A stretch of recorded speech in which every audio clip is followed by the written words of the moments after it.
We are going to talk about this a little bit more with Chris Hahn, NewsNation contributor and host of the Aggressive Progressive podcast. So, Chris, good morning to you. Former President Trump overwhelmingly winning that CPAC straw poll, 62%.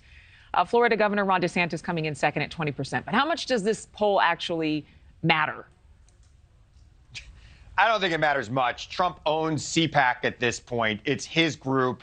They have fully capitulated any semblance of independent thought and given it all to Donald Trump. Obviously, there were some people there who do not support Trump, but it was a very small amount. And quite frankly, it was very sparsely attended compared to past years. So I wouldn't put too much weight into that poll, but I would say this.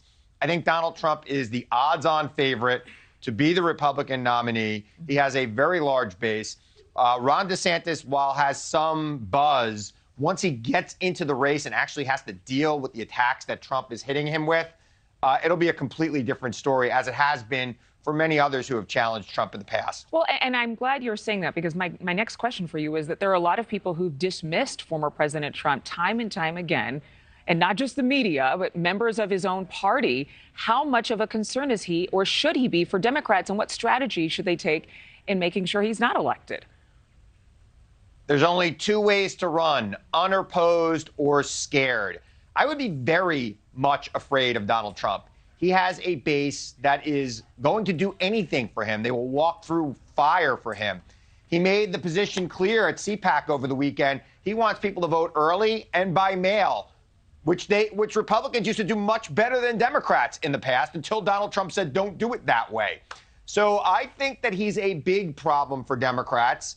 I don't think he's insurmountable. I think the American people have rejected his MAGA philosophy over the last couple of elections. I think they will continue to do that.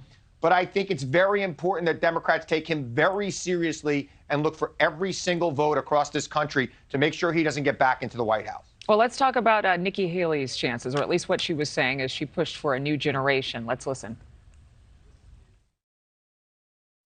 If you're tired of losing, put your trust in a new generation. I mean, she's been talking about this time and time again. I thought we were going to have a little bit longer soundbite with her there. But the point is that she's talked about a fresh wave, wanting someone new. She believes that she is that new person. But what's the likelihood of her kind of giving herself a litmus test for the public as they get to know her better, and then she becomes the next vice presidential candidate? I think it's more possible that she becomes the vice presidential candidate than the presidential candidate. I don't see a lane for her through the Republican primary. I do think if she was the Republican nominee, she would have an excellent chance of becoming president. I think she has a lot of cross-partisan appeal. She has a very compelling backstory that I think would appeal across party lines.